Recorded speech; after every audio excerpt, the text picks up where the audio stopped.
Buenas noches.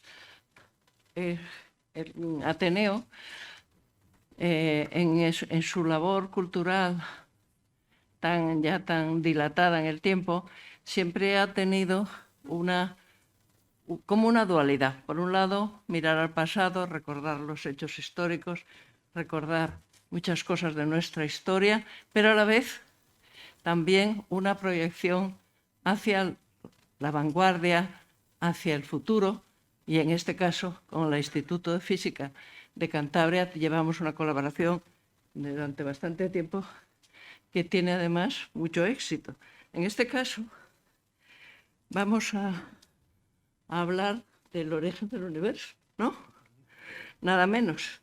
Y para presentarlo, el profesor del Instituto de Física de Cantabria, Ruiz Jimeno, va a presentar a Alberto Fernández Soto, investigador de este campo. ¿Cómo empezó todo y cómo lo sabemos? Las preguntas son impresionantes, veremos a ver las respuestas. Pues nada, os dejo bajo. Muchas gracias.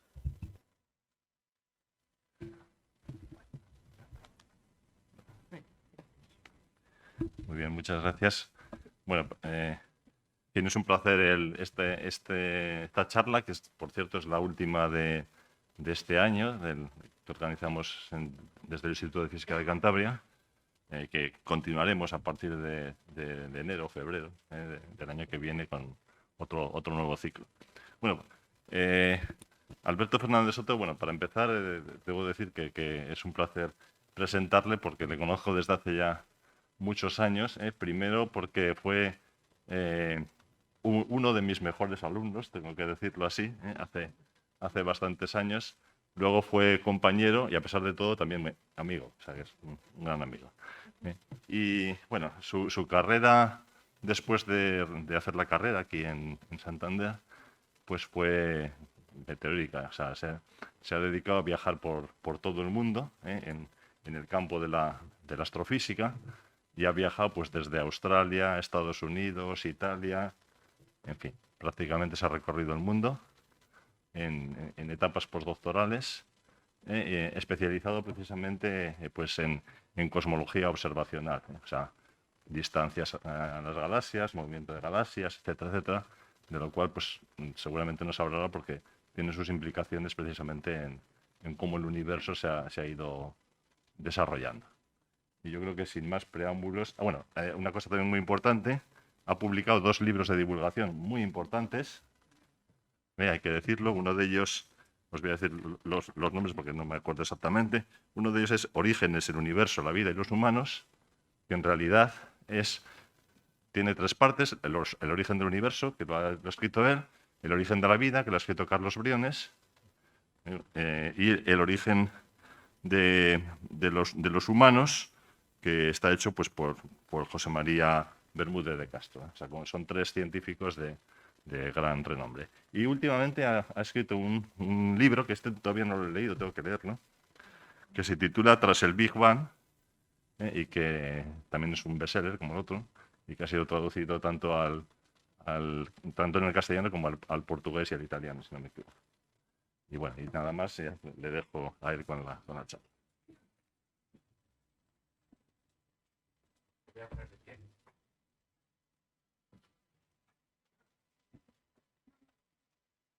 Muy bien, muchas gracias.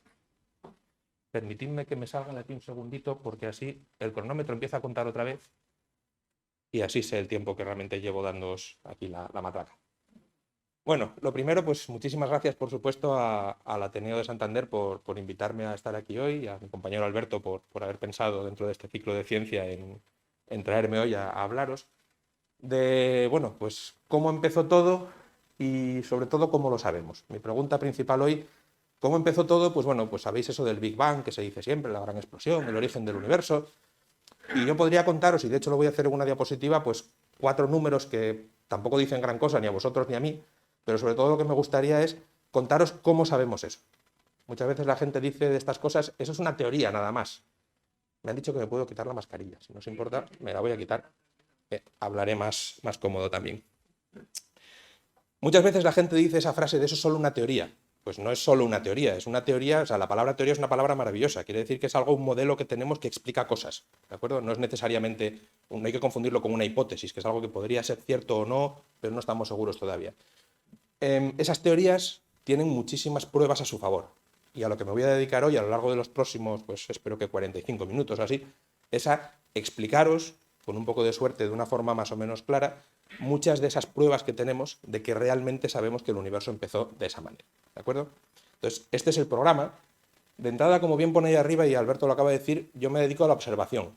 Las cosas que yo os voy a contar son cosas de observaciones, no mucho de teoría, ni mucho de, por supuesto, de cosas complicadas o excesivamente difíciles, agujeros negros y agujeros de gusano y cosas de esas, sino cosas que podemos ver en el cielo de modo, entre comillas, fácil con los telescopios de los que disponemos, los instrumentos de los que disponemos desde hace ya bastantes años. Primero voy a hacer una introducción muy rápida a qué es lo que hacemos y por qué lo hacemos. ¿Por qué tenemos ese interés en saber cómo empezó el universo? Aparte de porque es una de las preguntas clásicas de la filosofía y de la ciencia, hay motivos por los cuales el principio del universo es un momento interesante. Podemos dedicarnos a estudiar qué pasó ayer, pero nos dedicamos a estudiar qué pasó al principio del universo. ¿Por qué hacemos eso?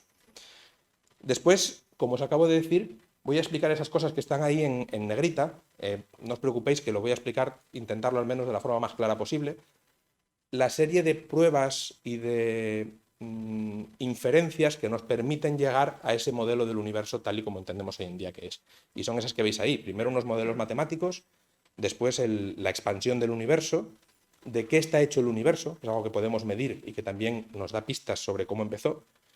La radiación de fondo, que es una especie de eco que todavía podemos escuchar hoy en día del origen del universo, y cómo está distribuida la materia en el universo a las escalas más grandes posibles. Y eso también nos da unas pistas sobre cómo empezó. Después de eso, quiero simplemente acabar comentando un poquito, pues que a mí siempre me gusta acabar estas charlas así, que todo esto está muy bien, y si hasta ese momento hemos ido subiendo la pendiente y diciendo, jolín, pues sí que sabemos muchísimas cosas, al final dejaros con la idea de que quedan agujeros todavía a montones. Hay muchas cosas que realmente no están nada claras y hay muchísimo todavía por entender para bastantes generaciones. Voy a empezar haciéndolo al revés de lo que debería hacer, que es empezar por el final. En vez de construir emoción para al final deciros cómo empezó todo, no, voy a empezar ya diciéndoos lo que es. Entonces, ¿cómo empezó todo? Pues de esta manera. El universo empezó hace 13.800 millones de años, es un número que conocemos con bastante precisión, podrían ser 13.750, podrían ser 13.825, pero no hay mucho error ahí, es un número muy bien conocido. Y el estado inicial del universo era muy, muy, muy denso y muy, muy, muy caliente. Pongo muy, muy, muy, para no decir infinitamente, que eso habría una jaula de grillos, ¿vale? Pero es tan denso como queráis y tan caliente como queráis imaginaros. Ese universo que nació en ese momento comenzó a expandirse a toda velocidad y mientras se ha ido expandiendo, pues ha ido al mismo tiempo enfriándose y haciéndose cada vez menos denso y dando lugar a todo lo que tenemos a nuestro alrededor. El modelo con el que trabajamos, podemos asumir que ese universo es infinito. Asumir que es infinito o no realmente es una cuestión más filosófica que otra cosa, porque lo que sí que sabemos es que hasta donde podemos ver, que hay un límite que es el que podemos ver, ciertamente es ilimitado.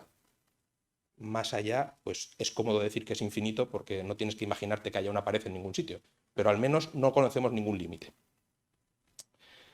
Y tiene otra propiedad importante, que en algún momento también la comentaremos, que es que la cantidad de materia y de energía que contiene es la justa para hacerlo algo que matemáticamente se llama plano. Plano, en algún momento quizás lo comentemos, pero básicamente quiere decir que hay una cantidad de materia crítica más allá de la cual pasarían unas cosas y por debajo de la cual pasarían otras, y este está justo en el borde en el que no va a pasar ni una ni la contraria. Lo cual en sí mismo es un problema, pero bueno, está bien.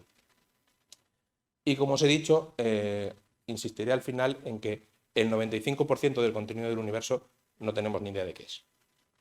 Y eso es un problema muy gordo, ¿vale? Posiblemente el problema más gordo que tenemos en astronomía hoy en día. Bueno, pues esto es cómo empezó el universo. La primera de las dos preguntas que teníamos está básicamente aquí escrita, la respuesta, y ahora vamos a ver cómo sabemos que todo esto que os acabo de decir, que lo he soltado así como quien suelta el dogma, parece que es verdad. Antes de eso, ¿por qué queremos saber eso? Y aquí voy a irme a una cosa que es muy científica también, pero es de biología. Si hay alguien aquí de biología se sentirá más en familia, que es que el universo al principio del todo cambió de forma exponencialmente rápida, quiere decir muy, muy rápido. No como hoy en día que tú te acuestas hoy y ves el universo mañana y prácticamente son idénticos, ¿de acuerdo? Al principio no fue así. Y voy a poneros un ejemplo de algo que conocéis todos, que tiene ese mismo comportamiento. Eso que está ahí básicamente es cualquiera de nosotros, pues unos pocos segundos después de la concepción, cuando la bolita de células tenía 2 células. Un día después era algo así. 4 o 5, no, esto ya es una semana después, 2 semanas es así. 4 semanas, 8 semanas, 13 semanas, 30 semanas, 60 semanas está ya fuera del útero, con lo cual ya tiene unos pocos meses. 4 años, 10 años, 20 años, 40 años, 80 años. Vale. Si habéis seguido un poco la línea, perdón, aparte de que ha habido un cambio de sexo aproximadamente a los 10 años, pero eso es porque estaba usando las fotos que tenía por casa y ya está, eso no es que sea así en la vida real en este caso. Fijaos que estas fotos primeras cambian muchísimo de una foto a la siguiente. En un día, 2 días, 4 días, 6 días, están pasando cosas, pero en modo revolución. O sea, de un día al siguiente aparece un ojo. Pasan 3 días y aparece un pulmón. Pasan 2 días más y aparece un hígado. ¿De acuerdo? Las primeras fases son de cambio continuo y muy rápido. En cambio, en cuanto llegas aproximadamente, vamos a poner aquí, de ahí para adelante, le puede salir bigote de repente, pero prácticamente no cambia nada más. Ya no aparece ningún órgano nuevo, no aparece ningún brazo ni ninguna pierna, y ya simplemente es una evolución puramente de tamaño y de edad, y nada más. Entonces, por eso, la gente que estudia embriología, la gente que estudia cómo surgen los órganos en el cuerpo humano, las células madre, todas estas cosas, en lo que está interesado es en esta época. Porque aquí es cuando están pasando cosas de verdad. A partir de aquí ya, pues bueno, pues evolución más o menos lenta y tranquila. Pues el universo ha sido algo muy parecido. Cuando miramos hacia atrás en el tiempo, vemos que estos últimos bastantes miles de millones de años han sido muy tranquilos. Hay estrellas, hay galaxias, hay planetas, pero bueno, son más o menos iguales. Por tanto, queremos acercarnos lo más posible al origen del universo para ver cómo aparecieron las primeras estrellas, las primeras galaxias, los primeros planetas, los momentos en los que de verdad estaban pasando cosas de modo activo. ¿De acuerdo? Entonces esa es la motivación por la cual el origen del universo es algo, a ver, iba a decir interesante, es algo muy interesante para estudiar. ¿De acuerdo? No solo por el aspecto puramente filosófico, sino también por el aspecto práctico. Hay muchísima física, muchísima astronomía que hay que entender en esas primeras fases. Otra cosa importante que también quiero dejar como clara aquí, porque va a estar subyacente en todo lo que os cuento, es que cuando hacemos astronomía es algo muy parecido a hacer paleontología o arqueología. Tú cuando excavas en el suelo, sabéis que poco a poco vas excavando estratos y vas sacando estratos cada vez más antiguos. Lo típico en una ciudad que empiezan a excavar en el centro para hacer una obra y de repente aparecen restos del Renacimiento y luego aparecen restos árabes y luego aparecen restos romanos y vas excavando y cada vez encuentras más. Y si excavas más todavía, como pasa aquí, pues vas encontrando fósiles más antiguos, etc. En el cielo nos pasa algo muy parecido. La velocidad de la luz es muy rápida, pero no es infinitamente rápida. Entonces, por ejemplo, cuando miramos a la Luna, la vemos como era hace un segundo, porque la luz que sale de la Luna tarda un segundo en llegar hasta nosotros. Cuando vemos el Sol, lo vemos como era hace 8 minutos, porque la luz del Sol tarda 8 minutos en viajar, va muy rápida, pero no es infinitamente rápida, en viajar desde la superficie del Sol hasta nuestros telescopios o hasta nuestros ojos.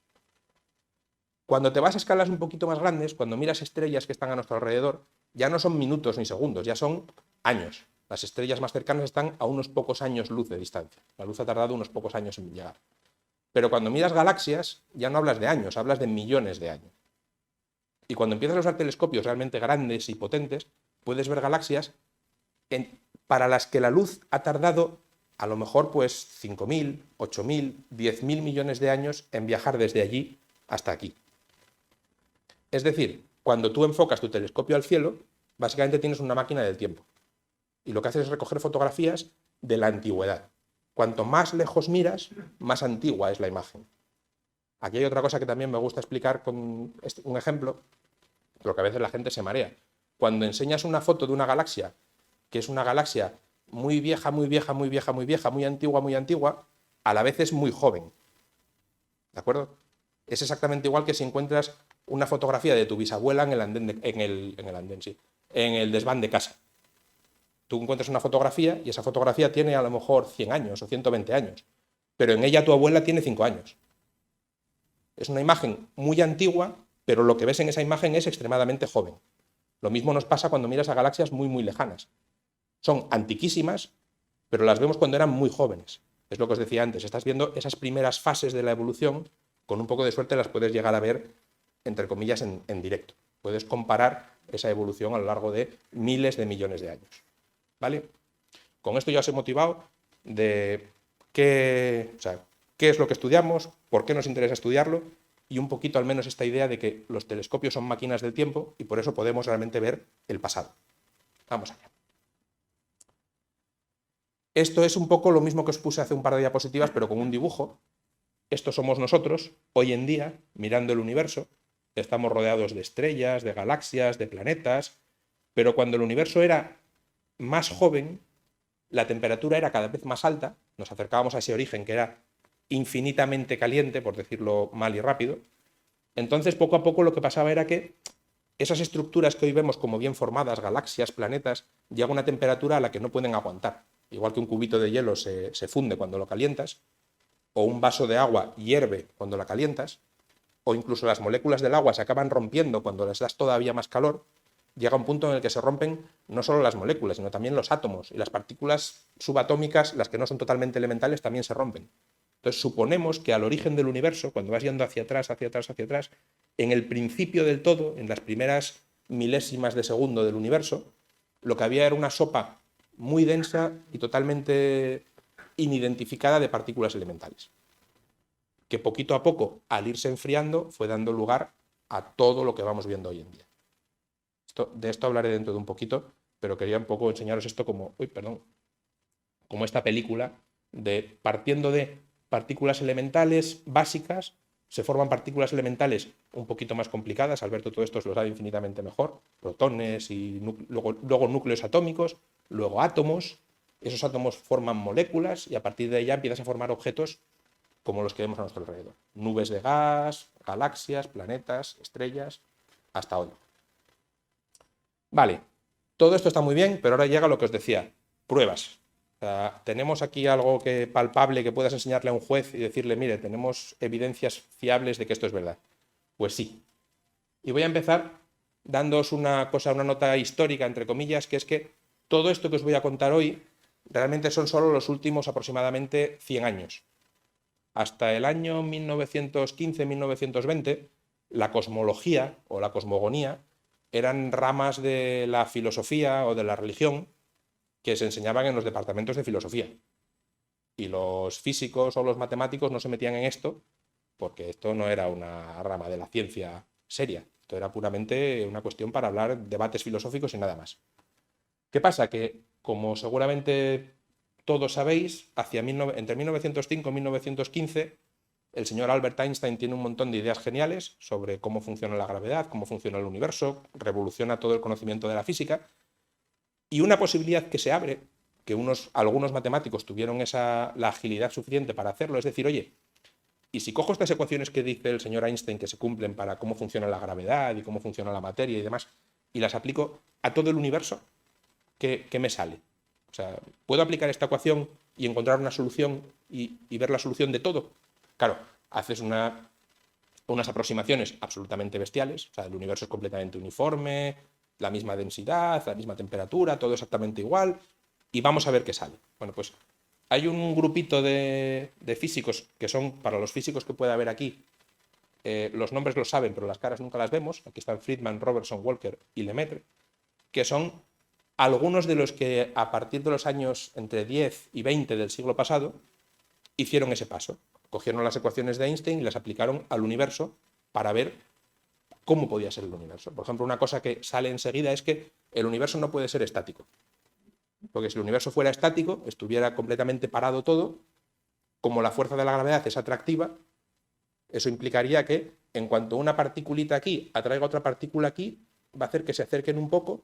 En cuanto se acerquen un poco, la gravedad va a ser más fuerte, va a hacer que se acerquen más, y se acerquen más y más y más y más, y eso colapse, como un castillo de naipes. Entonces, algunos de ellos tuvieron una idea muy brillante. Aquí está el señor Lemaitre, que era un sacerdote belga católico, que hizo un modelo matemático extremadamente elegante, en el que básicamente lo que decía era: ¿cómo puedo evitar esa idea de que el universo colapse? Pues simplemente que esté expandiéndose. Si está expandiéndose, la propia velocidad de expansión se contrapone a esa atracción que hay entre todo, y eso permite que el universo sea, entre comillas, estable, porque está moviéndose, pero que se mueva de una forma estable. La historia nos cuenta que mandó sus cálculos a Einstein, y la respuesta de Einstein, que no le gustó absolutamente nada el modelo, fue esta: sus ecuaciones pueden ser correctas, pero su conocimiento de la física es abominable. O sea, a Einstein esa idea le parecía horrible, no le entraba en la cabeza esa idea de que el universo estuviera expandiéndose. Eso es una locura, eso nunca jamás se había observado. Tened en cuenta que hablamos de 1915, 1920, no se conocía nada fuera de nuestra propia galaxia, solo se veían las estrellitas a nuestro alrededor y nada más. Y bueno, ahí no parece que haya nada que se esté moviendo, con lo cual eso de la expansión sonaba muy, muy extraño. Bueno, pues el caso es que esta idea de Lemaitre, que encaja bien con los cálculos matemáticos de estos otros señores, al final Einstein la acabó aceptando y diciendo, pues efectivamente, no solo sus ideas no son abominables, sino que acabó diciéndole que era posiblemente el modelo matemático más bonito que había visto, cuando ya acabó encajándolo. Esto fue un poco el prólogo a los primeros pasos que os voy a contar ahora, que vinieron después observacionales. Esto es una cosa puramente teórica, en la que un señor que tenía un conocimiento matemático muy bueno de las ecuaciones dijo: oye, pues si el universo estuviera expandiéndose, eso sería una solución válida para un universo tal como el que vemos hoy en día, pero requería que estuviera expandiéndose. Por cierto, antes os conté eso del universo plano y os dije que había una cantidad de materia. Si yo tiro este marcador hacia arriba, sabéis que antes o después va a frenar y va a bajar. Si lo tiro más fuerte, antes o después subirá más, pero volverá a bajar. Si lo tirara suficientemente fuerte, podría salir del campo gravitatorio de la Tierra y ya no caería nunca. Entonces, hay una velocidad, digamos, mínima que separa que este cacharro siga subiendo para siempre o que suba y baje. En el universo pasa lo mismo. Cuando esa expansión puede ser suficientemente rápida como para que el universo se expanda para siempre, o no ser tan rápida, y entonces antes o después la gravedad ganará y volverá a colapsar otra vez hacia abajo. Eso es justo lo que os decía antes, de que hay un umbral en el que o se expande para siempre o antes o después va a frenarse y volver a colapsar. Bueno, pues estamos justo en el borde. Pero eso es mentira. Pero eso no se supo hasta hace prácticamente nada. Pero el caso es que ahí hay una cosa importante que saldrá al final de todo. Voy a ir dejando cosas así. Bueno, y también tengo otra cosa que no he dicho al principio. Voy a ir dejando cosas sueltas porque evidentemente contaros todo el universo en 45 minutos no me da. Pero que pueden que queden cosas que a lo mejor luego al final, si queréis, si hay turno de preguntas o lo que sea, pues podemos aclarar un poquito más o entrar un poco más en detalle. Este señor del anuncio es Edwin Hubble. Hubble, que da nombre al telescopio espacial Hubble, que os puede sonar, el telescopio espacial súper chulo que está por ahí arriba desde hace ya 30 años. Hubble recogió muchas medidas que habían hecho astrónomos anteriores a él, Schleifer es el principal en este caso, y con la colaboración de algunos más, básicamente lo que hizo fue mirar galaxias, que son agrupaciones de estrellas que están alrededor de nosotros, que están muy lejanas, y para cada una de esas galaxias que él miraba medía dos cosas: cómo de lejos está y a qué velocidad se está moviendo, para medir básicamente si está alejándose de nosotros o acercándose hacia nosotros. No midió muchísimas, midió unas 30, 40 aproximadamente, pero se dio cuenta de que, lo primero, casi todas se están alejando de nosotros, salvo dos o tres que están muy cerquita, auténticamente en el vecindario, que están viniendo hacia nosotros. Todas las demás se alejan. Y se dio cuenta de una cosa muy curiosa, que es esta gráfica que está aquí. En este eje pone la distancia. Estas son las que están muy cerca, estas están a media distancia y estas están lejos. Y este eje es la velocidad. Estas se alejan de nosotros despacito, estas se alejan más rápido y estas se alejan todavía más rápido. Bueno, pues veis que cubren una línea más o menos recta y lo que Hubble interpretó aquí es el universo está expandiéndose. ¿Qué quiere decir eso? Que si pensáis en, imaginaos que esta sala de repente se hiciera mucho más grande de repente, pues la gente que estamos cerca, pues hombre, estaríamos un poquito más lejos, pero no se notaría mucho. Pero la gente que está al fondo de la sala de repente estaría el doble de lejos. O sea, se habrían alejado muy rápido. Entonces, ese efecto es lo que te da esta forma lineal. Lo que está cerca, como está cerca, esa expansión no le afecta mucho, pero lo que está lejos, la expansión sí que le afecta mucho más, entonces se aleja mucho más rápido. Hubble se dio cuenta de esto y dijo, oye, el universo está en expansión. Y además es una expansión que es lo que se llama lineal. Si estás el doble de lejos, te alejas el doble de rápido. Si estás 50 veces más lejos, te alejas 50 veces más rápido. Y así sucesivamente. ¿De acuerdo? Es una línea recta. Bueno, esto en su momento fue un poco una bomba porque, si os fijáis en lo que acabamos de hablar hace 5 minutos, encajaba con lo que había dicho Lemaitre. Que si el universo estaba en expansión, era un modelo perfecto para explicar todas las ecuaciones, encajaba con todo y todo iba estupendamente bien. ¿De acuerdo? Entonces, en cierto modo, se puede decir que Lemaitre, aunque no se atrevió a hacerlo muy a lo grande, predijo la expansión del universo, que aproximadamente 10 años después encontró Hubble con sus datos. ¿Qué pasa? Que si el universo está expandiéndose y esa expansión es lineal, pensad en lo que os dije antes de que la sala de repente se hiciera el doble de grande. Ahora pensad que podéis darle la manivela hacia atrás en el tiempo. Entonces lo que le ocurriría a la sala sería que sería la mitad de su tamaño, todos estaríamos el doble de cerca de lo que estamos ahora, luego sería la cuarta parte, la décima parte, la centésima parte, y todos acabaríamos estando básicamente en el mismo sitio. Estaríamos cada vez más apretados, más apretados, más apretados, más apretados, y acabaríamos todos en un sitio común. Bueno, pues eso es cuando por primera vez se empezó a hablar de eso de la gran explosión. Toda la materia estaba tremendamente apretada en un sitio muy pequeño y a partir de ahí ha ido expandiéndose, separándose cada vez más y más hasta nuestros días. Entonces, este descubrimiento de que el universo se expande y que se expande de esta manera particular es el que nos permite, si damos marcha atrás en el tiempo, pensar que realmente tuvo que haber un momento en el que todo estaba junto y por tanto hubo un origen del espacio y del tiempo también, en este caso, aunque eso es un poquito más complicado, y todo empezó en ese momento. ¿De acuerdo? Curiosamente, también aquí me voy a hacer una separación un momentito. Esto, mucha gente piensa que la idea de Lemaitre de que había ese... Él no lo llamó la gran explosión, su palabra era el huevo cósmico, ese momento del origen de todo, tenía que ver con el hecho de que fuera un sacerdote católico. Le venía bien, entre comillas, el hecho de que hubiera una creación, porque al fin y al cabo esto lo que significaba es que había una creación, un origen, un principio de todo. Posiblemente eso esté relacionado con que si pensáis, por ejemplo, la Iglesia Católica nunca ha tenido grandes problemas con todas estas cosas. Otras iglesias protestantes, por ejemplo, sí, el creacionismo y todas estas cosas mucho más. Pero todo esto en la Iglesia Católica, de hecho hay un observatorio vaticano que trabaja en estas cosas y funcionan bastante razonables. Pero el propio Lemaitre nunca jamás mezcló absolutamente nada de su profesión como astrónomo y su profesión como sacerdote. Siempre los tuvo totalmente separados y no aceptó nada de esas discusiones. Y otra pequeña discusión que os pongo aquí, este señor Hubble, esto como podéis ver es un anuncio de la prensa de los años 30, y claro, el señor Hubble es un tío que, como pone aquí abajo en inglés, el hombre que piensa por sí mismo sabe que tiene que fumar estos cigarrillos. Y aquí está esta imagen tan chula del telescopio de Monte Wilson, con el señor Hubble mirando por su telescopio. A mí me encanta porque es que en realidad esto viene de una foto real, que es esta, en la que se ve al señor Hubble mirando por su telescopio. Hubble fumaba en pipa. Como a lo mejor podéis ver ahí, él fumaba en pipa, no fumaba cigarrillos, pero bueno, entonces ahí la publicidad siempre ha hecho un poco lo que ha querido. Hubble, por cierto, era un señor que venía del medio oeste americano, de la zona de los Grandes Lagos, de Missouri, había estudiado en Chicago, pero luego había pasado bastantes años en Inglaterra, y para muchos de sus colegas americanos cuando volvió lo veían un poco como afectado. Le gustaba hacerse el inglés, por ejemplo, como lo de fumar en pipa, pero eran cosas que el hombre tenía sus cosillas. Siguiente episodio, saltamos 20 años hacia el futuro, 1950 aproximadamente. En 1950, poneos en modo historia, había pasado la Segunda Guerra Mundial y había explotado la bomba atómica en Hiroshima y en Nagasaki y se habían hecho todo el proyecto Manhattan, todas las pruebas atómicas, etc. Es decir, ya había física nuclear.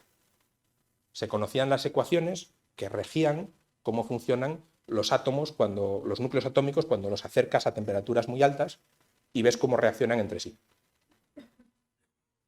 A una serie de astrónomos de la época, aquí tenéis Babbage, Fowler y Hoyle, no es un error, Babbage y Babbage son Margaret Babbage y Jeff Babbage, que eran un matrimonio, se les ocurrió que podían aplicar esas ecuaciones a el interior de las estrellas. Al fin y al cabo, el interior del Sol, razonaban ellos, sería como un reactor nuclear enorme, en el que tienes hidrógeno, o sea, núcleos de hidrógeno que están acercándose muchísimo porque la temperatura es muy alta y la densidad es muy, muy alta, y eso permite que reaccionen entre sí exactamente igual que reaccionarían en un reactor nuclear, y puedes calcular la energía que emiten, la presión necesaria, y empezaron a calcular lo que pues, hoy en día se llaman las ecuaciones de interiores estelares. Y oye, funcionaba. Se dieron cuenta de que podían interpretar por primera vez, porque hasta ese momento, hasta los años, insisto, 20, 30 de nuestro siglo, de hecho nadie sabía cómo funcionaban las estrellas. Cuando se descubrieron los primeros fósiles de dinosaurios y de animales que parece ser que bajo tierra parece que venían de 60 millones de años, 100 millones de años, 200 millones de años, eso era un problema muy serio, porque si el Sol, que era lo que se pensaba en aquel momento, era básicamente una bola de carbón, no podía haberse estado quemando durante 60 o 100 millones de años, tendría que haberse agotado ya. Pero no sabían qué otra cosa podía ser, porque de aquella no conocían las reacciones nucleares. ¿De acuerdo? Entonces ahí había un problema que se resolvió al darse cuenta de que, no, es que hay una cosa que no conocíamos todavía, que es la física nuclear, y eso sí que puede explicar esa energía, etc. Bueno, pues estos señores en los años 40 aproximadamente consiguieron resolver esas ecuaciones y aplicarlas a, por ejemplo, como os digo, el centro del Sol. Vale, pues entonces aparece George Gamow, que era un físico de origen ucraniano, pero que vivía en Estados Unidos, y que destacó, o sea, es un personaje muy famoso de la física del siglo XX por sus ideas peculiares. Entonces, este hombre tuvo una de sus ideas peculiares, que fue, si es verdad eso que dijo Hubble en los años 30, de que el universo está en expansión, y eso nos permitiría dar para atrás a la manivela y llegar a un estado muy, muy, muy denso y muy, muy, muy caliente, en algún momento de ese ir hacia atrás, era tan denso y tan caliente como el centro del Sol. Entonces, esa sopa de partículas elementales de la que yo os hablaba al principio, que era todo el universo en los primeros segundos, él dijo, voy a tratarla igual que trataría el interior del Sol. Y voy a ver qué pasa ahí, qué energía sale, qué partículas me salen como resultado, etc.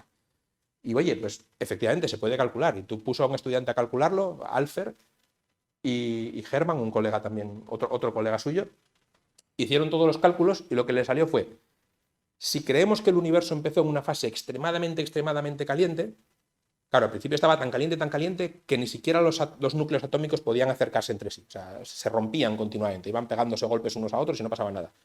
Pero llegó un momento en que se enfriaron lo suficiente para que alguno de esos núcleos atómicos se uniera y ya no se volviera a romper, porque ya no había energía suficiente para romperlo. Claro, ¿qué pasa? Que se siguió enfriando y pasado un poco más de tiempo ya no era como el interior del Sol. Ya se había bajado mucho la temperatura, entonces se congeló todo y lo que funcionó durante ese tiempo funcionó y luego ya hasta hoy no ha pasado nada más. Bueno, ¿qué pasa? ¿Qué dice la receta que tiene que salir si hacemos eso? Pues la receta dice que origen del universo, ahora mismo, sopa de partículas ahí flotando a lo loco. Cuando pase aproximadamente un segundo, la temperatura llega a ser suficientemente baja como para que esas reacciones entre núcleos atómicos empiecen a darse. Pero solo tienen 3 minutos.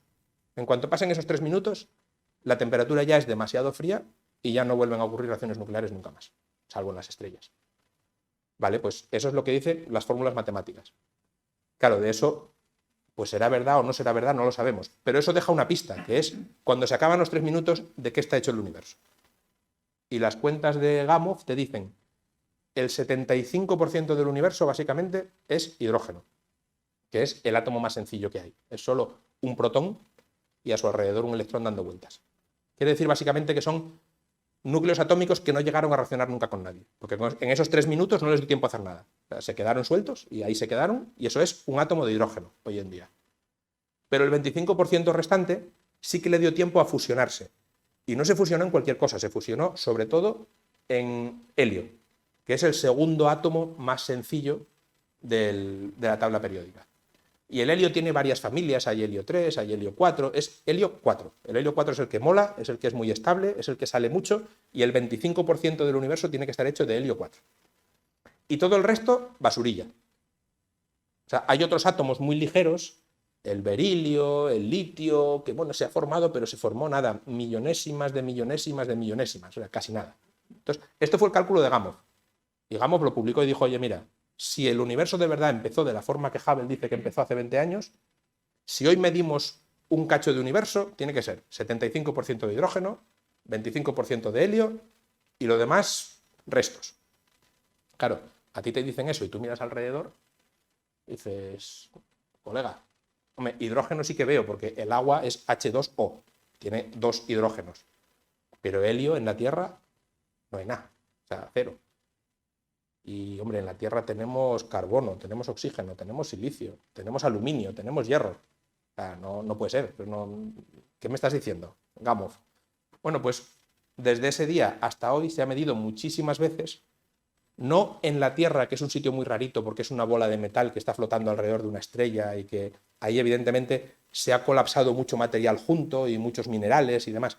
Pero si te vas al universo por el espacio libre y coges nubes de gas que están por ahí flotando y que es básicamente lo que es casi todo el universo, los planetas son una fracción ínfima del universo, te haces la medida y maravillas, 75% es hidrógeno, 25% es helio y todo lo demás son contaminantes. O sea, aparecen en pequeñísimas cantidades. Entonces, los cálculos del señor Gamow sobre qué ocurrió en los 3 primeros minutos del universo nos dicen exactamente la composición química del universo. Y todas las medidas que se han hecho hasta hoy encajan muy, muy, muy bien con esa composición química. Por tanto, esto es otra prueba de que al menos el modelo que estamos trabajando, esa idea de que empezó siendo muy caliente y muy denso y poco a poco se fue enfriando, representa muy bien lo que observamos hoy en día. Vale. Saltamos otros 15 años hacia el futuro, desde el año 50. La gente ya se creía que eso era verdad. Vale, empezamos con un estado muy, muy, muy denso, muy, muy, muy caliente, y poco a poco se ha ido enfriando, enfriando, enfriando, enfriando, enfriando, hasta hoy.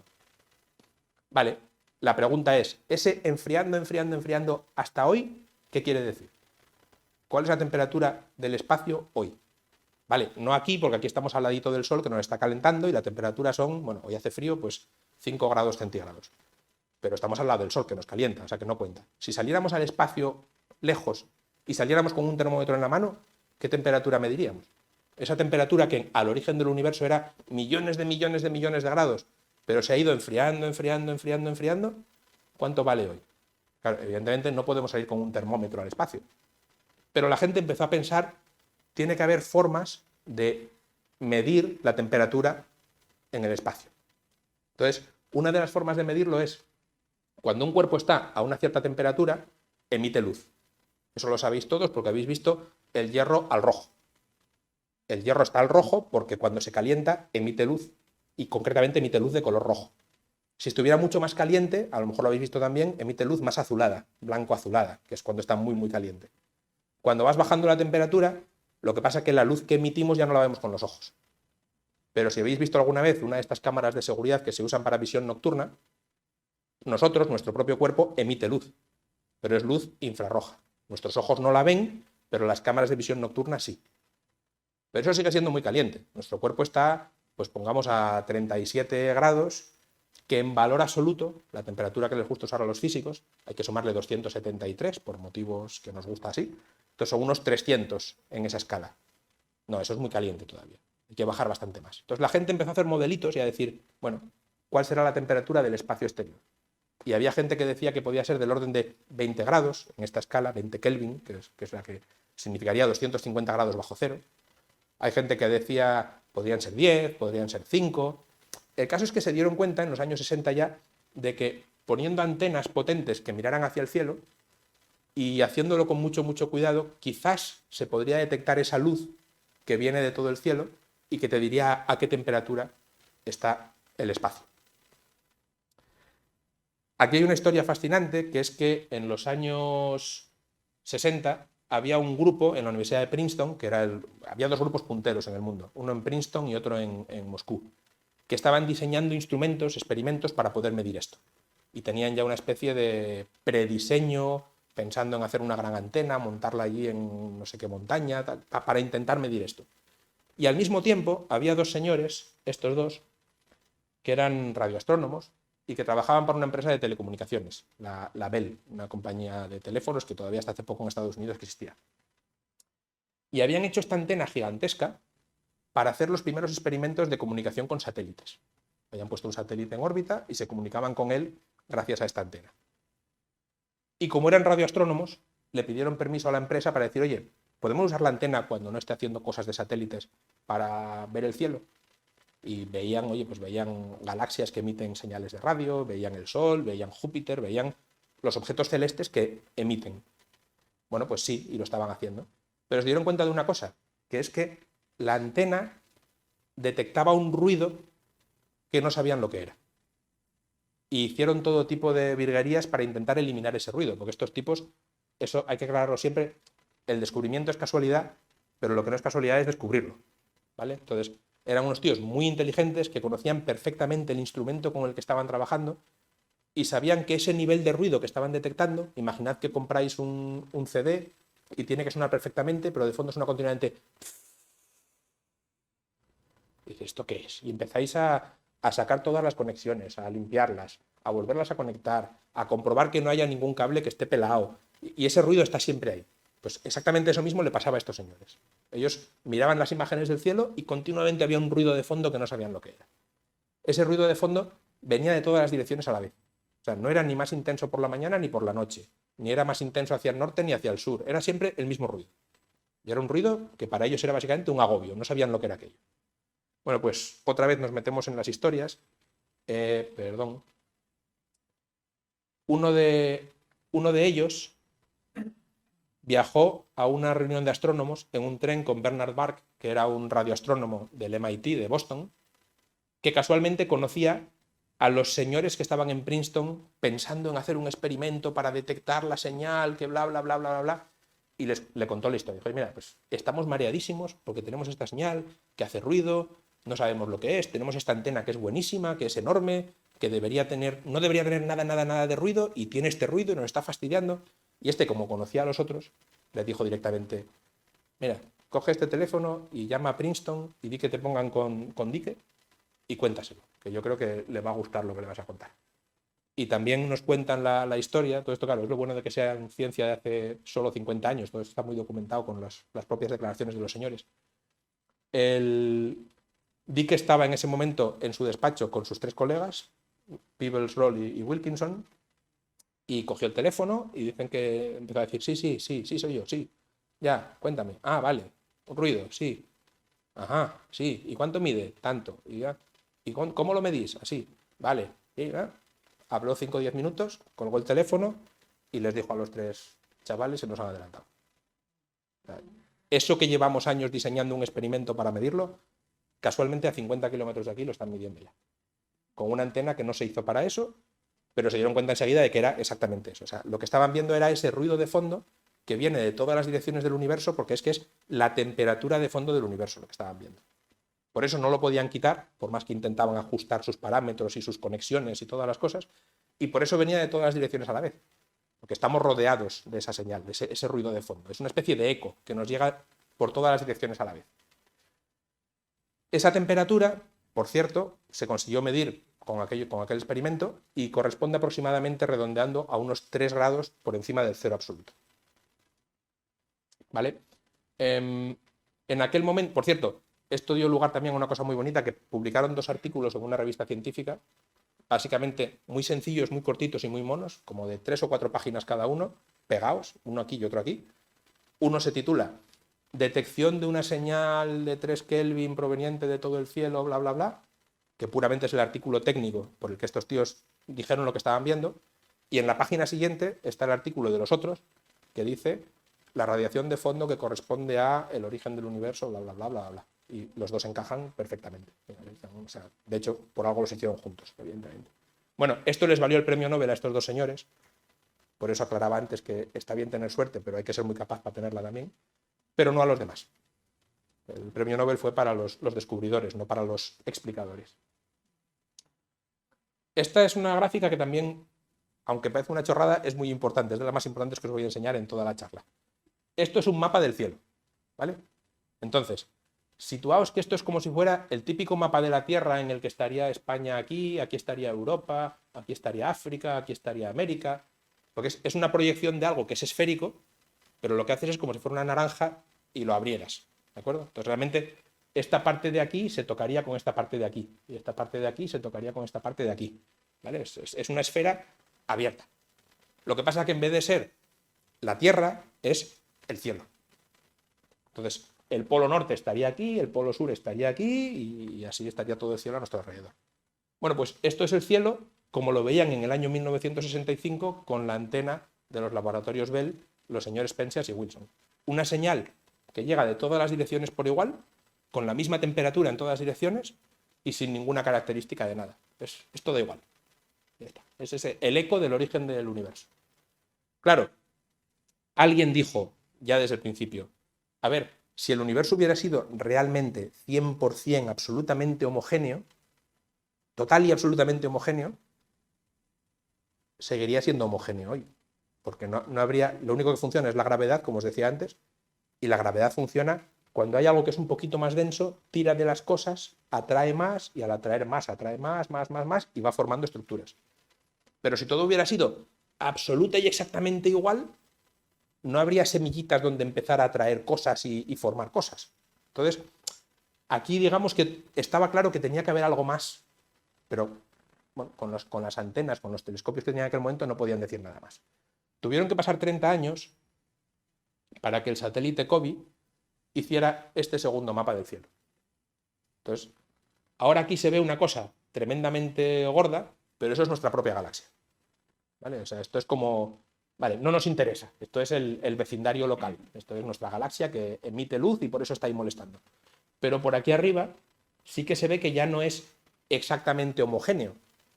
¿Eso qué significa? Pues que de esta imagen a esta, lo que hemos hecho es aumentar el contraste un factor 10.000. Antes el valor era 3 en todos los sitios. 3, 3, mira aquí, 3, 3, 3, 3, 3, 3, 3, 3. Pero aquí lo que estoy viendo es 3,0001, 3,0002, 2,9998. Y darme cuenta de que no es 3 en todos los sitios, es 3 un poquito más, un poquito menos. Y entonces es cuando se genera esta imagen que veis aquí. Y esto sí que les valió el premio Nobel a estos hombres. Porque fue la primera vez que se demostró que efectivamente el universo al principio no era perfectamente homogéneo, sino que tenía pequeñísimas invarianzas que son justo las necesarias para dar lugar a todo lo que vemos hoy en día a nuestro alrededor. Para que veáis cómo avanza la ciencia, que es una barbaridad, esto es el año 65, esto es el año 95, esto es el año 2005, el satélite WMAP, satélite americano de la NASA, y esto es el año 2013, satélite Planck, que es un satélite de la Agencia Espacial Europea, en el que por cierto han colaborado colegas de aquí de Santander durante muchos años. Bueno, pues fijaos que este ya consigue medir estas pequeñas irregularidades y ve que de hecho hay irregularidades repartidas por todo el cielo. Unas corresponden a puntos que están un poquito más fríos o un poquito más calientes que el promedio. Y una cosa importantísima aquí es que el tamaño de estos grumos, por llamarlo de alguna manera, que se ven en la imagen, en teoría, entre esta imagen y esta segunda es mucho más fina, tiene mucha más precisión. Puede haber grumos mucho más pequeñitos que la otra, pero realmente son del mismo tamaño. Estos grumos que se ven por aquí y estos que se ven por aquí son iguales. Eso quiere decir que hemos llegado ya a los grumos de verdad. O sea, ya, aunque vayas mucho más fino, no, ya son de este tamaño. Esa es la escala de esos grumos, esas estructuras que había en el origen del universo que dejaron estas huellas que podemos ver a nuestro alrededor, por todas partes. Y esto es muy importante porque dentro de 2 diapositivas os voy a dar la última prueba de por qué creemos que todo esto es así. Me gusta recapacitar, acordaos, el universo se expande, por tanto, si vamos hacia atrás, empezó todo juntito, muy denso y muy caliente. ¿De qué era tan denso y tan caliente? Nos da la fórmula de la composición química que hemos visto que es verdad, y el eco de aquel momento tan caliente lo vemos hoy en día como una radiación que todavía nos está llegando por todas partes, que es el eco frío de aquel momento caliente inicial. que ha estado enfriándose durante muchísimos millones de años hasta llegar a la temperatura que tiene hoy. Esto es nuevo, ¿veis? Esta charla yo la he dado más veces, pero nunca había metido a este señor hasta hoy, porque es que me parecía que era necesario. Este es el antihéroe de la película. Fred Hoyle, si os acordáis, hace 4 o 5 diapositivas, cuando hablé de los que habían hecho los primeros cálculos de las estrellas, tal y cual, eran Babbage, Fowler y Hoyle. Este es Hoyle. Pero Fred Hoyle tenía un modelo alternativo del universo. Y de todo esto que os acabo de contar ahora no se creía nada. Fred Hoyle era, bueno, por muchos motivos, era extremadamente brillante y era un ateo practicante convencido. Entonces, él, eso de que hubiera una creación, le repateaba profundamente. Y además tenía otro principio puramente filosófico, que es que uno de los puntos básicos de la física en general es la idea de que el universo para nosotros no tiene nada de especial. Mejor dicho, nosotros no somos nada especial en el universo. Vivimos en un planeta totalmente normal, alrededor de una estrella perfectamente normal, en una galaxia como miles de millones de otras galaxias. Entonces, el universo, digamos que a todas las escalas es igual. Su idea, que es una idea filosóficamente muy razonable, es que eso tenía que aplicarse igual en el tiempo. Nosotros no vivimos en un tiempo especial, no hay ningún tiempo especial. Todos los tiempos son iguales. Eso automáticamente va en contra de la posibilidad de que haya una creación, un origen. Porque por definición, como os expliqué al principio, en aquel momento todo sería muy diferente y luego evolucionaría. Él no creía en eso, él creía que el universo ha sido siempre igual y eso excluye necesariamente la posibilidad de un origen. Entonces, él creó una teoría totalmente alternativa, que era la teoría del estado estacionario, que, a pesar de que hoy en día mucha gente a veces la pintamos como, qué gente más rara, no, tenía todo el sentido del mundo, filosófica y científicamente estaba muy bien pensada, tenía mucha lógica, pero básicamente esta teoría se murió cuando se descubrió el fondo cósmico de microondas. Esa señal que os acabo de contar, que viene de todas partes a la vez, no lo he dicho, eso es el fondo cósmico de microondas, es una radiación que nos llega por todas partes igual. Eso, dentro del modelo de teoría de Hoyle, no hay una forma de crearlo natural, sencilla, no se puede poner. Entonces eso, básicamente, esa teoría básicamente se murió en ese momento. Pero juega un papel que a mí, cuando lo descubrí esta historia, me pareció fascinante, que es que, iba a decir una palabrota, pero no la voy a decir, este sinvergüenza, que era un tío inteligentísimo y muy, muy, muy preparado y que se leía todos los artículos de astronomía que se publicaban, sabía que el fondo cósmico de microondas se había descubierto ya 25 años antes y nadie se había dado cuenta. Es una cosa flipante. Entonces, hay un artículo de 1941 de un astrónomo que básicamente estaba estudiando el gas que había alrededor de una estrella, por ahí por el espacio, ¿verdad? Y este hombre pues, se dio cuenta de una cosa, que era que podía estudiar básicamente cómo de excitado estaba el gas cerca de esa estrella. Y eso es una cosa que hacen la gente que hace espectroscopía química en los laboratorios siempre, y eso te permite calcular la temperatura. Entonces, este señor, básicamente viendo el gas alrededor de una estrella en el año 41, midió la temperatura que había en el espacio alrededor de esa estrella y le salió 2,3 Kelvin. Os recuerdo que 25 años después midieron aproximadamente 2,7 de ese orden. Esta medida, básicamente, nadie le hizo caso. Y el propio artículo dice algo así como, bueno, cuando hago este cálculo, me sale que la temperatura del espacio es aproximadamente 2,3 Kelvin, pero bueno, no sabemos muy bien qué sentido tiene hablar de una temperatura en este contexto. Es como, bueno, pues a lo mejor. Bueno, el motivo por el que os traigo esto aquí es que cuando se publicaron las primeras medidas del fondo cósmico de microondas, Hoyle protestó porque las primeras estimaciones eran del orden de 4 o 5 Kelvin, no 2,7. Y enseguida saltó diciendo, no, eso que estáis haciendo está todo mal, porque si fuera 5 Kelvin, contradice este resultado de 1941, que dice que son 2,3. Y claro, mucha gente se quedó como, ¿qué? O sea, que ya sabías antes que estaba medido y que era 2,3 y no lo habías dicho. Y efectivamente, hoy en día sabemos que tanto la primera medida como la que vino después son compatibles y están bien. Pero esto fue un momento, vamos, brillante. Y no obstante todo esto, Fred Hoyle, sin lugar a dudas, fue una de las mentes más brillantes y más geniales de la astronomía del siglo XX. y también dicen los biógrafos y la gente que lo ha estudiado en más detalle que es muy posible que el único motivo por el que Fred Hoyle nunca ganó el premio Nobel fue su mala leche. O sea, era una persona tremendamente combativa, competitiva, áspera y difícil. Pero era un genio, vamos. No lo iré a nombrar a lo mejor muy a menudo, pero era una persona tremendamente brillante. Y la última prueba que os voy a contar de por qué el universo es como es, por qué creemos que es como es. Si os acordáis, en la diapositiva de hace 2 os comenté estos grumitos. Estos grumitos que se formaron en el principio del universo, mientras el universo se iba expandiendo, se fue enfriando, todas esas cosas, pero esos grumitos seguían estando ahí y también se expandieron. Entonces, la teoría nos decía que si de verdad se fueron expandiendo, hoy en día no serán grumitos, serán escalas enormes, del orden de millones de años luz. Y debería haber algo todavía hoy en el universo que recordara esa estructura, esos tamaños característicos del orden de unos 500 millones de años luz.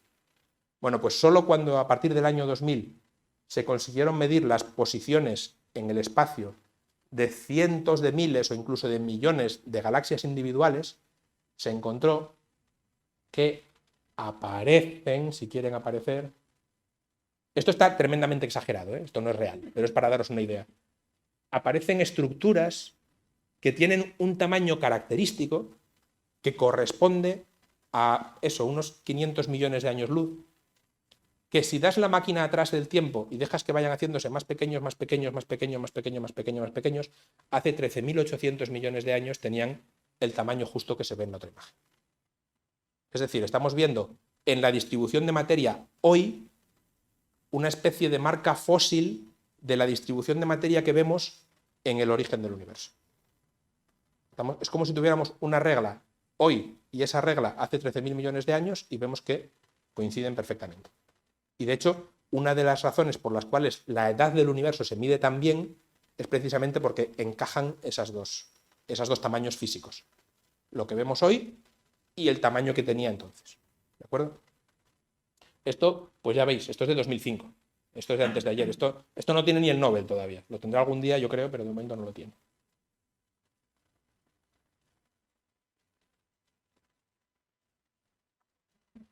Vale. Y esto ya es mi resumen y cierre porque ya me pasé de los 45 minutos que quería hablar. Entonces, tenemos un modelo que encaja de modo muy bueno todas las observaciones que tenemos hoy en día. ¿De acuerdo? Aquí os he puesto 4 pruebas. Voy a repetirlas otra vez para tal. La expansión del universo, la composición química del universo, la temperatura de fondo que tiene hoy el universo y la distribución de materia en el universo a nuestro alrededor. Insisto, todo esto son cosas que se miden físicamente y que solo se han podido medir con detalle en los últimos, pues desde 40, 50 años hasta hoy. Y todavía hoy muchas de ellas se están midiendo con más y más precisión con nuevos experimentos y encajan, ¿de acuerdo?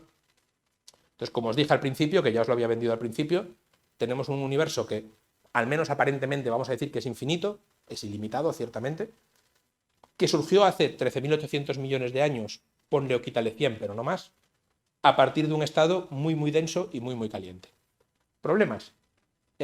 Para que el modelo encaje realmente bien y todo funcione perfecto, la materia que conocemos, normal, los protones, los electrones, los átomos, el gas, el hierro, lo que queráis, solo representa el 5% del contenido del universo. Hay aproximadamente un 25% más que es algún tipo de materia que no conocemos, que nuestros amigos de física de partículas están buscando desesperadamente porque tiene que estar por ahí, pero nunca la hemos visto, no sabemos cómo es. Pero la notamos básicamente porque tiene gravedad. Y cuando medimos la gravedad de las cosas, la gravedad de las galaxias, la gravedad de los cúmulos de galaxias, encontramos siempre que hay mucha más materia que la que vemos. Y no sabemos lo que es. ¿De acuerdo? Y la llamamos materia oscura porque es materia y no sabemos lo que es. Pero hay mucho peor todavía. Hay un 70% del contenido del universo que es una forma de energía que tampoco sabemos qué es y que tiene una propiedad tremendamente peculiar, que es que funciona como la gravedad, pero al revés. Hace que el universo se expanda cada vez más rápido. Entonces, el universo no solo está en expansión, como os expliqué desde el principio, y os acordáis que os dije eso de que si tiene una cierta cantidad de una velocidad inicial suficientemente grande, se expandirá para siempre, y si no acabará frenándose y volviendo a colapsar. Bueno, pues desde hace solo 15 años sabemos que eso no es verdad. Existe esta tercera componente del universo, la energía oscura, que hace que se expanda cada vez más y más y más y más rápido y que de hecho vence siempre. O sea, no importa cuánta materia hay en el universo, este término siempre puede más. Entonces, la expansión del universo no solo se expande, es que se expande cada vez más rápido y acelerando cada vez más rápido. Esas galaxias que hoy día están cerca de nosotros, poco a poco se irán alejando, alejando, alejando, alejando, hasta alejarse infinitamente rápido y perderse de vista. ¿De acuerdo? Estamos en un universo en expansión acelerada y no tenemos ni idea de por qué. Lo cual tiene pecado. Vale. Todo esto es lo que os decía al principio también. Podéis creerme que esto es bastante... O sea, está muy bien medido y hace unos años la gente pensaba que alguna de estas cosas a lo mejor es que no lo estamos midiendo bien, pero cuanto mejor se mide, más se ve que esto es así. O sea, es muy difícil escapar de aquí, salvo que cambiemos toda la física. Si cambia toda la física, con un poco de suerte, a lo mejor nos libramos de esto. Pero no parece fácil ahora mismo. Y, insisto, eso hace que lo que estamos midiendo lo medimos con mucha precisión, con mucho detalle, encaja muy bien, pero implica estas cosas que filosóficamente, ontológicamente, son muy difíciles de asumir y que dejan un agujero tremendo cuando hablamos de lo que realmente sabemos y de lo que no. Cierro con dos citas, bueno, con tres de hecho, de insignes cosmólogos. Harrison, que escribió uno de los libros de cosmología que todo el mundo tiene encima de su mesa, de que la historia de la cosmología nos demuestra que en cada época hay personas devotas que creen haber descubierto por fin la naturaleza del universo. Por desgracia, parece que de esto no nos libramos. Y Landau, un físico ruso muy famoso, decía que no era cosmólogo, decía que los cosmólogos se equivocan muy a menudo, pero dudar no dudan nunca. Y eso es muy posiblemente el estado en el que estamos ahora mismo. Por eso os he dicho que lo medimos muy, muy, muy bien, pero realmente no sabemos lo que estamos haciendo. Entonces la vida es así. Y bueno, pues que posiblemente no es la situación ideal, pero como dijo el otro gran genio que me falta aquí, pues si lo que buscas es la verdad, pues la elegancia no tiene mucho que ver. Y es donde nos quedamos. Bueno, muchas gracias.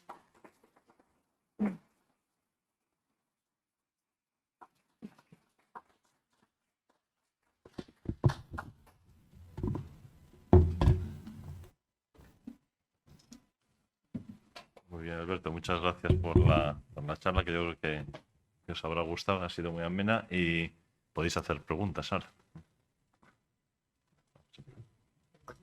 Habla muy bien, pero ¿quién lo hizo?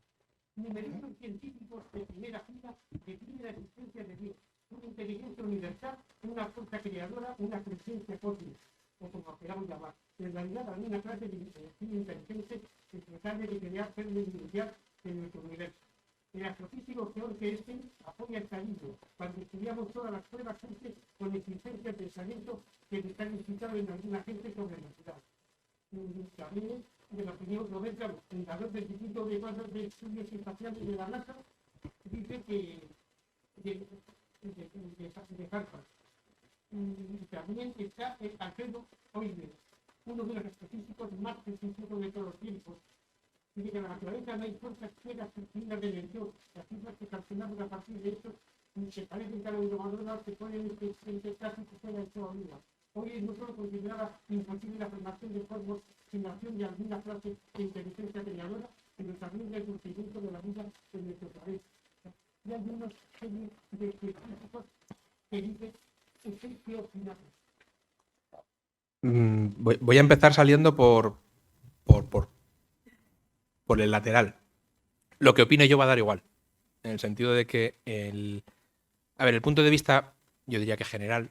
Yo siempre pongo este ejemplo cuando hay preguntas de este estilo. Yo he trabajado codo con astrónomos ateos, católicos, protestantes, musulmanes, mormones, hinduistas, y ninguno de ellos tenía ningún problema con lo que estaba haciendo. O sea, ninguno necesitaba lo que, pues, por ejemplo, lo que acaba de decir usted de que la física, estos descubrimientos requieren la presencia de una... No lo requieren, pero si tú lo quieres ver, evidentemente lo puedes ver.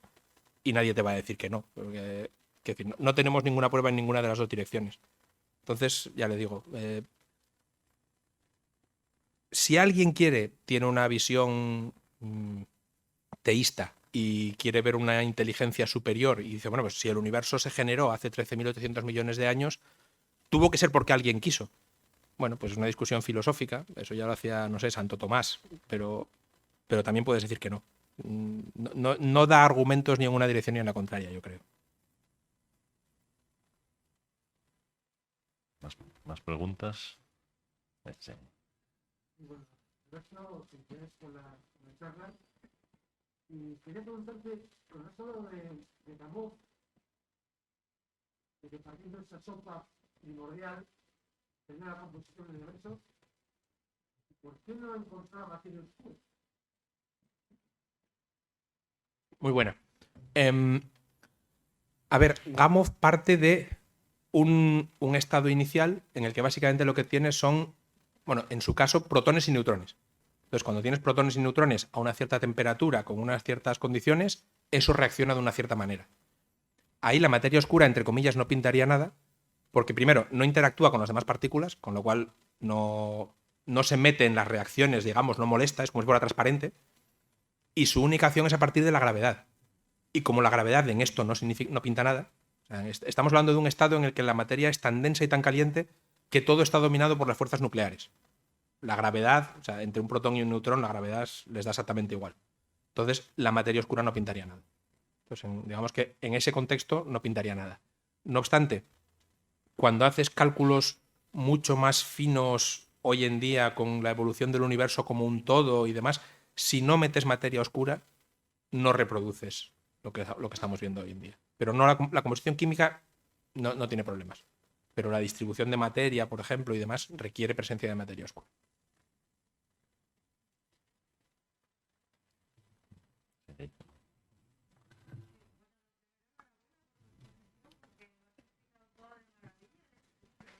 Muchas gracias.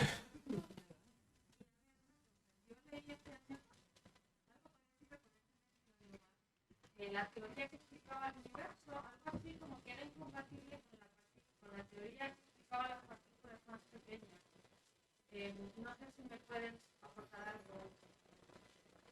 A ver, al final, en todo esto que os he contado, quitando la parte de física nuclear, es todo relatividad. O sea, la relatividad de Einstein es la que rige las ecuaciones de cómo se mueve la materia, la gravedad. La relatividad, para nosotros astrónomos, al final es una teoría de la gravedad. Te explica cómo la gravedad hace que los cuerpos se atraigan entre sí, cómo el espacio se expande, etc. Y la relatividad, por desgracia, es perfectamente incompatible con la física básica de partículas, con la mecánica cuántica, con las teorías cuánticas de campos.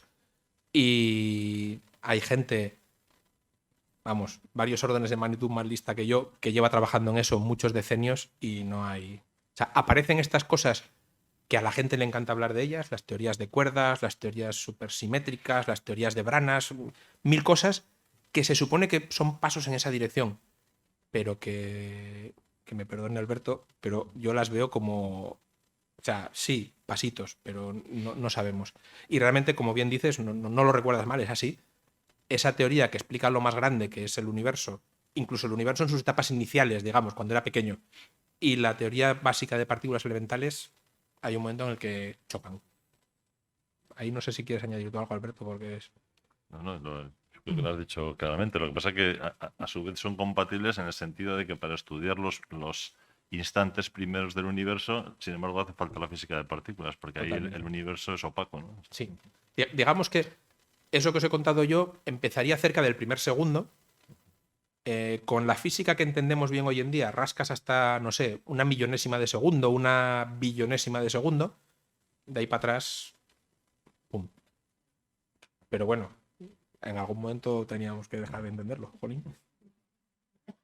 Bueno, a todo esto, también, por ejemplo, todavía hace poco es que salió una noticia en prensa que decía que los astrónomos ahora de repente dicen que no hubo un Big Bang. Y me fui corriendo a mirarla un poquito, a ver, por curiosidad. Claro, básicamente todo lo que os he contado, si os fijáis, os he hablado siempre de un estado muy denso, muy caliente, muy al principio, pero claro, al tiempo igual a cero no podemos ir. En t igual a cero, pues la física que entendemos se acaba y ya no hay más. Entonces, claro, ¿qué hubo justo en ese momento? Pues, de hecho, mira, no lo comenté, pero la propia palabra Big Bang, la gran explosión, el Fred Hoyle que os enseñé en la foto como el antihéroe, él se inventó ese nombre para reírse de los que creían en ese modelo. O sea, el modelo no tenía nombre, era simplemente el origen del universo denso y caliente, y él un día en una entrevista dijo, sí, jaja, el Big Bang que dicen estos, jaja. O sea, la gran explosión, qué chorrada. Y bueno, aquello cuajó y lo seguimos llamando el Big Bang, pero ni fue Big ni fue Bang, es lo que se va a hacer. Sí, yo curiosamente también añadiría, bueno, que aunque la física de partículas y la cosmología, vamos, parecen incompatibles, hay que tener en cuenta que la relatividad es fundamental para explicar estructuras a gran escala, y ahí las otras interacciones prácticamente no son importantes, y al revés. Cuando uno estudia la física microscópica, la gravitación es completamente despreciable, son 30 órdenes de magnitud más pequeña que cualquier otra, con lo cual tampoco afecta al estudio. Y seguramente en esos primerísimos instantes, desde el Big Bang hasta estos billonésimas de segundo que dice Alberto, ahí está la clave, pero ahí no hemos llegado todavía. Ahí seguramente se unirán relatividad y mecánica cuántica, porque no nos queda más remedio.